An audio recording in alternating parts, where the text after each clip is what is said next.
بسم الله الرحمن الرحيم. ألف لام را، تلك آيات الكتاب المبين. إنا أنزلناه قرآنا عربيا لعلكم تعقلون. نحن نقص عليك أحسن القصص بما أوحينا إليك هذا القرآن وإن كنت من قبله لمن الغافلين. إذ قال يوسف لأبيه يا أبت إني رأيت 11 كوكبا والشمس والقمر رأيتهم لي ساجدين. قال يا بني لا تقصص رؤياك على إخوتك فيكيدوا لك كيدا إن الشيطان للإنسان عدو مبين. وكذلك يجتبيك ربك ويعلمك من تأويل الأحاديث ويتم نعمته عليك وعلى آل يعقوب كما أتمها على أبويك من قبل إبراهيم وإسحاق إن ربك عليم حكيم. لقد كان في يوسف وإخوته آيات للسائلين إذ قالوا ليوسف وأخوه أحب إلى أبينا منا ونحن عصبة إن أبانا لفي ضلال مبين. اقتلوا يوسف أو اطرحوه أرضا يخل لكم وجه أبيكم وتكونوا من بعده قوما صالحين. قال قائل منهم لا تقتلوا يوسف وألقوه في غيابة الجب يلتقطه بعض السيارة إن كنتم فاعلين. قالوا يا أبانا ما لك لا تأمنا على يوسف وإنا له لناصحون. أرسله معنا غدا يرتع ويلعب وإنا له لحافظون. قال إني ليحزنني أن تذهبوا به وأخاف أن يأكله الذئب وأنتم عنه غافلون. قالوا لئن أكله الذئب ونحن عصبة إنا إذا لخاسرون.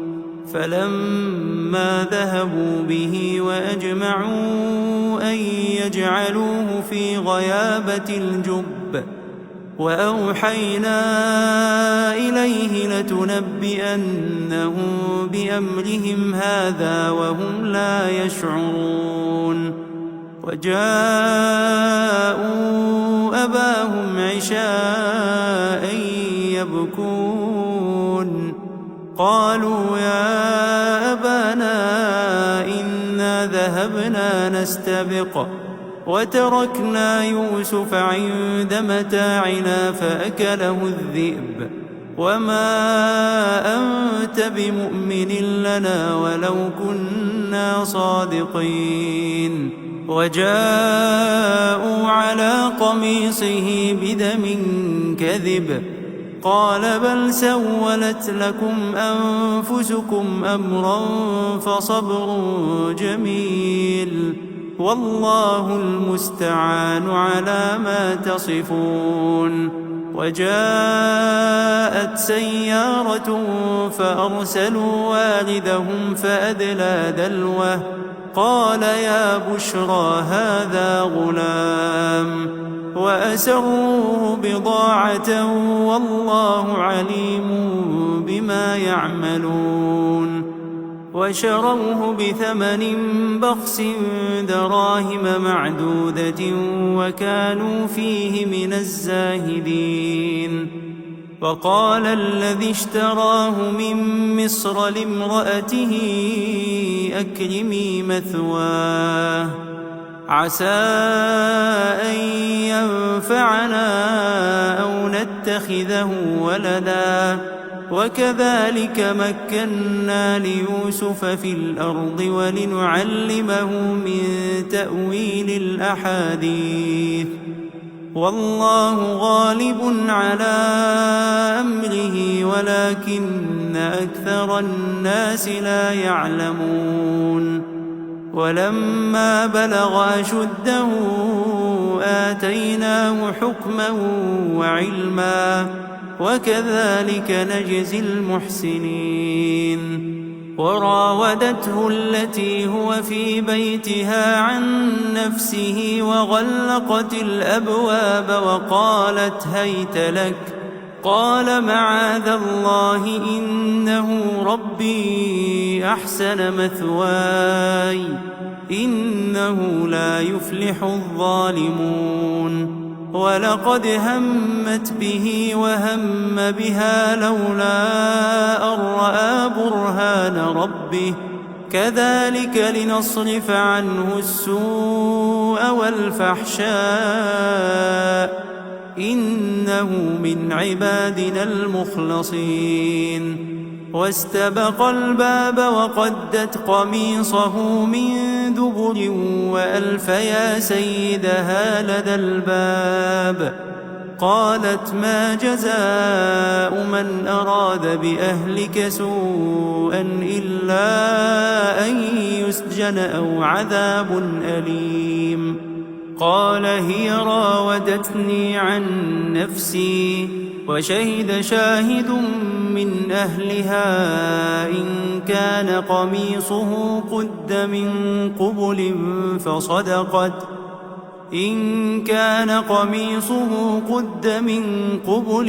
فصدقت وهو من الكاذبين وإن كان قميصه قد من دبر فكذبت وهو من الصادقين.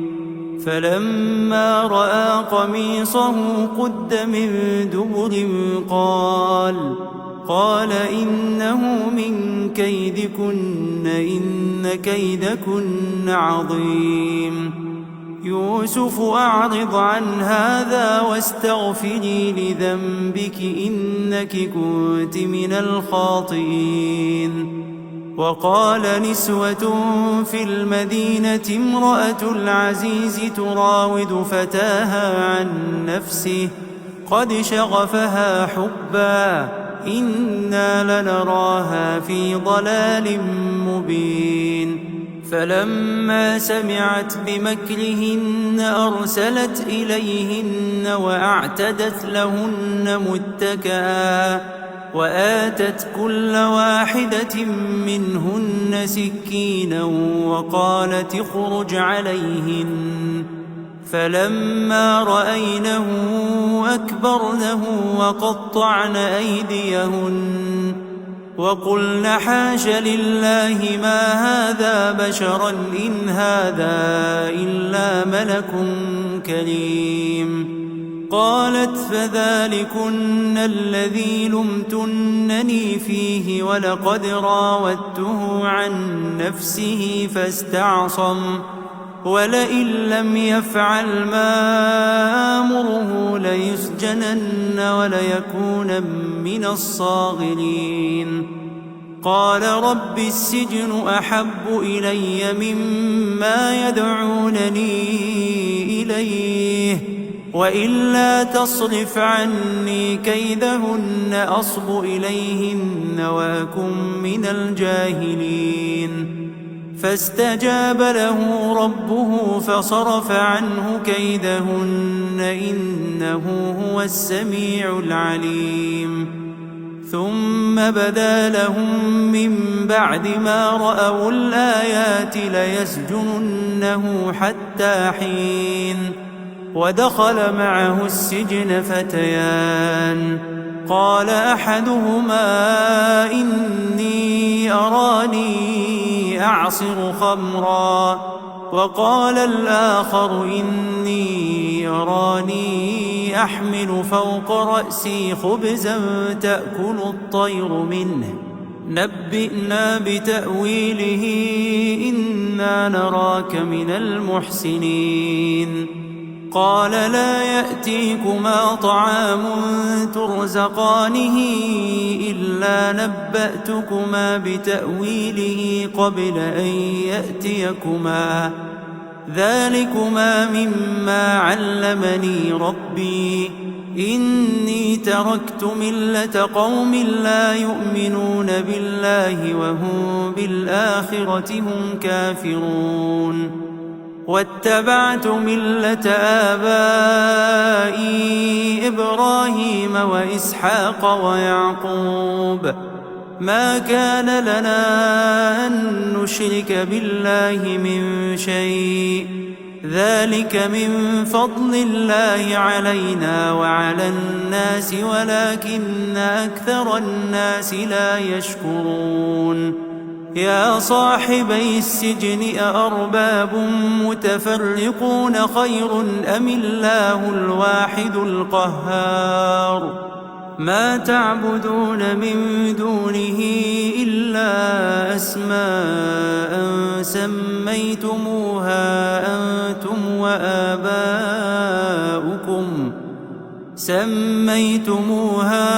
أنتم وآباؤكم ما أنزل الله بها من سلطان إن الحكم إلا لله أمر ألا تعبدوا إلا إياه ذلك الدين القيم ولكن أكثر الناس لا يعلمون يا صاحبي السجن أما أحدكما فيسقي ربه خمرا وأما الآخر فيصلب فتأكل الطير من رأسه قضي الأمر الذي فيه تستفتيان وقال للذي ظن أنه ناج منهما اذكرني عند ربك فأنساه الشيطان ذكر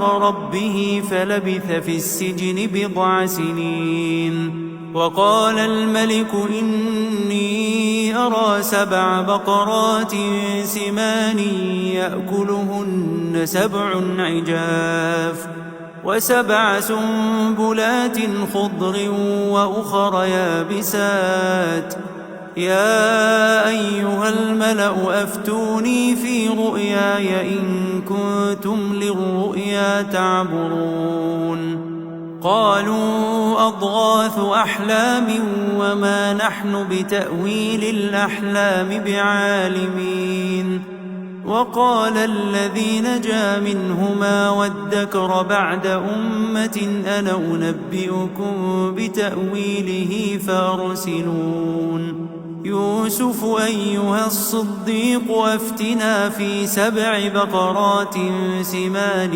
يأكلهن 7 عجاف و7 سنبلات خضر وأخر يابسات لعلي أرجع إلى الناس لعلهم يعلمون قال تزرعون 7 سنين دأبا فما حصدتم فذروه في سنبله إلا قليلا مما تأكلون ثم يأتي من بعد ذلك 7 شداد يأكلن ما قدمتم لهن إلا قليلا مما تحصنون ثم يأتي من بعد ذلك عام فيه يغاث الناس وفيه يعصرون وقال الملك ائتوني به فلما جاءه الرسول قال ارجع إلى ربك قال ارجع إلى ربك فاسأله ما بال النسوة اللاتي قطعن أيديهن إن ربي بكيدهن عليم. قال ما خطبكن إذ راوتن يوسف عن نفسه قلن حاش لله ما علمنا عليه من سوء. قالت امرأة العزيز الآن حصحص الحق أنا راودته عن نفسه وإنه لمن الصادقين. ذلك ليعلم أني لم أخنه بالغيب وأن الله لا يهدي كيد الخائنين. وما أبرئ نفسي إن النفس لأمارة بالسوء إلا ما رحم ربي إن ربي غفور رحيم. وقال الملك ائتوني به أستخلصه لنفسي فلما كلمه قال إنك اليوم لدينا مكين أمين. قال اجعلني على خزائن الأرض إني حفيظ عليم. وكذلك مكنا ليوسف في الأرض يتبوأ منها حيث يشاء نصيب برحمتنا من نشاء ولا نضيع أجر المحسنين. ولأجر الآخرة خير للذين آمنوا وكانوا يتقون. وجاء إخوة يوسف فدخلوا عليه فعرفهم وهم له منكرون. ولما جهزهم بجهازهم قال ائتوني بأخ لكم من أبيكم ألا ترون أني أوفي الكيل وأنا خير المنزلين. فإن لم تأتوني به فلا كيل لكم عندي ولا تقربون. قالوا سنراود عنه أباه وإنا لفاعلون. وقال لفتيانه اجعلوا بضاعتهم في رحالهم لعلهم يعرفونها إذا انقلبوا إلى أهلهم لعلهم يرجعون. فلما رجعوا إلى أبيهم قالوا يا أبانا منع منا الكيل فأرسل معنا أخانا نكتل وإنا له لحافظون. قال هل آمنكم عليه إلا كما أمنتكم على أخيه من قبل فالله خير حافظا وهو أرحم الراحمين. ولما فتحوا متاعهم وجدوا بضاعتهم ردت إليهم قالوا يا أبانا ما نبغي هذه بضاعتنا ردت إلينا ونمير أهلنا ونحفظ أخانا ونزداد كيل بعير ذلك كيل يسير. قال لن أرسله معكم حتى تؤتون موثقا من الله لتأتونني به إلا أن يحاط بكم. فلما آتوه موثقهم قال الله على ما نقول وكيل. وقال يا بني لا تدخلوا من باب واحد وادخلوا من أبواب متفرقة وما أغني عنكم من الله من شيء إن الحكم إلا لله عليه توكلت عليه فليتوكل المتوكلون. ولما دخلوا من حيث أمرهم أبوهم ما كان يغني عنهم من الله من شيء إلا حاجة في نفس يعقوب قضاها وإنه لذو علم لما علمناه ولكن أكثر الناس لا يعلمون. ولما دخلوا على يوسف آوى إليه أخاه قال إني أنا أخوك فلا تبتئس بما كانوا يعملون. فلما جهزهم بجهازهم جعل السقاية في رحل أخيه ثم أذن مؤذن أيتها العير إنكم لسارقون. قالوا وأقبلوا عليهم ماذا تفقدون؟ قالوا نفقد صواع الملك ولمن جاء به حمل بعير وأنا به زعيم. قالوا تالله لقد علمتم ما جئنا لنفسد في الأرض وما كنا سارقين. قالوا فما جزاؤه إن كنتم كاذبين؟ قالوا جزاؤه من وجد في رحله فهو جزاؤه كذلك نجزي الظالمين. فبدأ بأوعيتهم قبل وعاء أخيه ثم استخرجها من وعاء أخيه كذلك كدنا ليوسف ما كان ليأخذ أخاه في دين الملك إلا أن يشاء الله نرفع درجات من نشاء وفوق كل ذي علم عليم. قالوا إن يسرق فقد سرق أخ له من قبل فأسرها يوسف في نفسه ولم يبدها لهم. قال أنتم شر مكانا والله أعلم بما تصفون.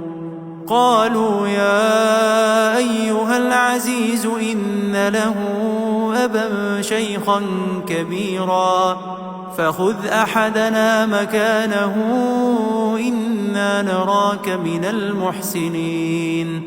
قال معاذ الله أن نأخذ إلا من وجدنا متاعنا عنده إنا إذا لظالمون. فلما استيئسوا منه خلصوا نجيا. قال كبيرهم ألم تعلموا أن أباكم قد أخذ عليكم موثقا من الله ومن قبل ما فرطتم في يوسف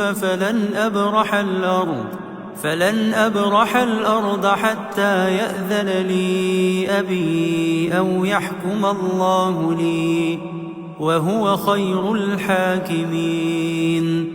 ارجعوا إلى أبيكم فقولوا يا أبانا إن ابنك سرق وما شهدنا إلا بما علمنا وما كنا للغيب حافظين. واسأل القرية التي كنا فيها والعير التي أقبلنا فيها وإنا لصادقون. قال بل سولت لكم أنفسكم أمرا فصبر جميل عسى الله أن يأتيني بهم جميعا إنه هو العليم الحكيم. وتولى عنهم وقال يا أسفا على يوسف وابيضت عيناه من الحزن فهو كظيم. قالوا تالله تفتأ تذكر يوسف حتى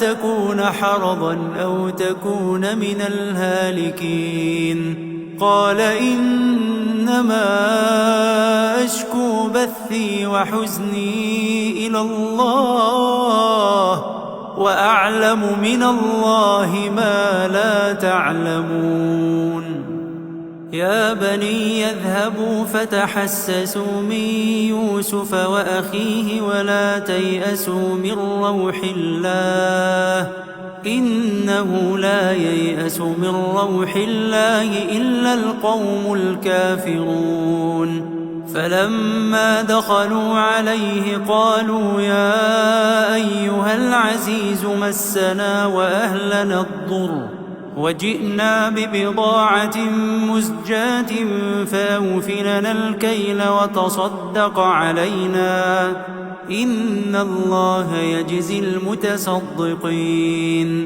قال هل علمتم ما فعلتم بيوسف وأخيه إذ أنتم جاهلون قالوا أئنك لأنت يوسف قال أنا يوسف وهذا أخي قد من الله علينا إنه من يتق ويصبر فإن الله لا يضيع أجر المحسنين قالوا تالله لقد آثرك الله علينا وإن كنا لخاطئين قال لا تثريب عليكم اليوم يغفر الله لكم وهو أرحم الراحمين اذهبوا بقميصي هذا فألقوه على وجه أبي يأت بصيرا وأتوني بأهلكم أجمعين ولما فصلت العير قال أبوهم إني لأجد ريح يوسف لولا أن تفندون قالوا تالله إنك لفي ضلالك القديم فلما أن جاء البشير ألقاه على وجهه فارتد بصيرا قال ألم أقل لكم إني أعلم من الله ما لا تعلمون قالوا يا أبانا استغفر لنا ذنوبنا إنا كنا خاطئين قال سوف أستغفر لكم ربي إنه هو الغفور الرحيم فلما دخلوا على يوسف آوى إليه أبويه وقال ادخلوا مصر إن شاء الله آمنين ورفع أبويه على العرش وخروا له سجدا وقال يا أبت هذا تأويل رؤياي من قبل قد جعلها ربي حقا وقد أحسن بي إذ أخرجني من السجن وجاء بكم من البدو من بعد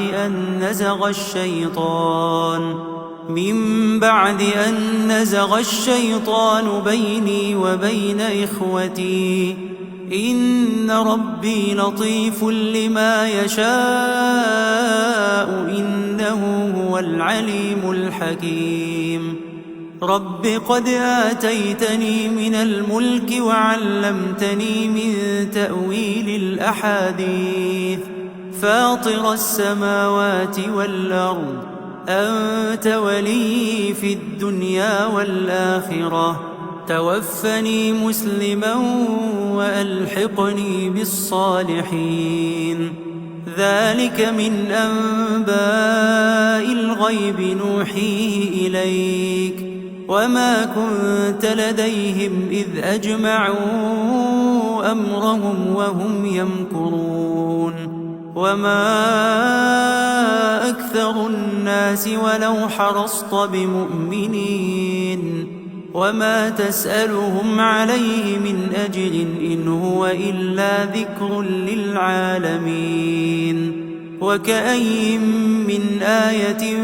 في السماوات والأرض يمرون عليها وهم عنها معرضون وما يؤمن أكثرهم بالله إلا وهم مشركون أفأمنوا أن تأتيهم غاشية من عذاب الله أو تأتيهم الساعة بغتة وهم لا يشعرون قل هذه سبيلي أدعو إلى الله على بصيرة أنا ومن اتبعني وسبحان الله وما أنا من المشركين وما أرسلنا من قبلك إلا رجالا نوحي